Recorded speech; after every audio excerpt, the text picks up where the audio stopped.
Hi, my name is Warren Kemp, and today I'm going to be talking about my relationship analysis paper. So to start, I'm talking about my girlfriend, Mila. We met about almost 3 years ago in our first week of college. And so it was pretty weird. Our meeting almost seemed predetermined, mostly because our parents met. Our parents actually went to high school together, for starters. But right before we left for college, my grandmother and my brother, the person filming, shout out to him, actually met at TSO where her mom works, and they were discussing, us going to college and things like that. And so they actually were going to swap numbers, but of course she shot that down real quick because that was weird. But then we actually moved down there anyway. Didn't know each other. We had gone to the same school for a year, never met, and then we actually moved into the same apartment complex together, which was pretty crazy. And we met through a mutual friend, and pretty much were immediately infatuated with each other. And so that's kind of where it all started. Kind of seemed like it was meant to be no matter what. Like we were going to meet even if she did turn me down before she even met me. So immediately we started self-disclosure. We immediately started hanging out, staying up late and talking and things like that, and really just opening up to each other. And according to mindtools.com, research suggests that self-disclosure plays a key role in forming strong relationships. And I agree with this. I think it's really important to self-disclose, and really you start to push, what you want the other person to know and how much you'll actually let out. We had a really short initiation stage. We really kind of skipped past that. We really liked each other, and so like most fresh couples do, but we really liked each other, so we skipped the whole playing around, that kind of stuff, and immediately just went into the experimentation stage.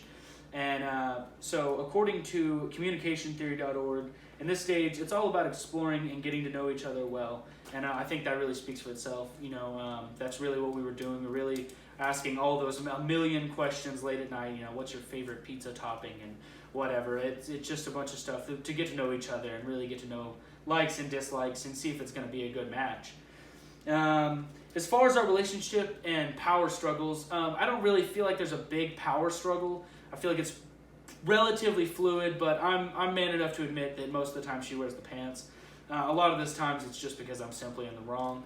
Men work on a one-channel mind, and women have 1,000. So I think that there's no real huge power struggle. It's not like one just overshadows the other, but she rules her roost, and that's okay.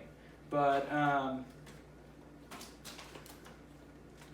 I think some of the things that can make us clash every now and then is that she's more of an individualistic person, meaning she's more focused on what's going on with her and things like that, whereas I'm more of a collectivist. I can be a little more worried about the team. I think this stems from me playing football, and she wasn't really involved in a whole lot of team sports when she was in high school, and that's not a bad thing or anything. I just think that's where that stems from.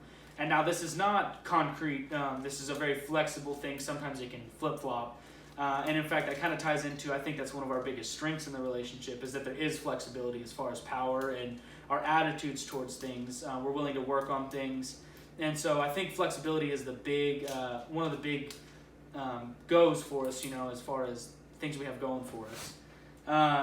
Some things we need to work on is how we fight. We come from different families, and we fight very differently. There's always two things that happen. It's pretty consistent when we fight. An issue will come up. We'll get into a little bit of we don't even really call it an argument, but an argument. And I immediately want to resolve the problem now. And so I start immediately prying. What's wrong? What made you mad? And I start with these a million questions. When in fact, really all she needs, and I know this for a fact now, she just needs some time to cool off. And I have a very long fuse while she has a pretty short one.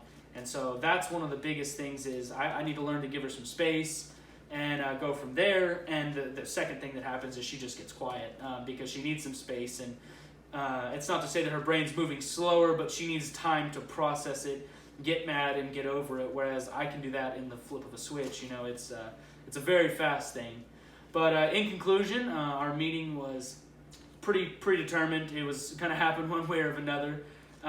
We immediately were into each other and started talking, started self-disclosing, and we skipped through that initiation stage pretty quickly and got into really sharing those deep, prolific thoughts and things like that, the things that really matter the most to us.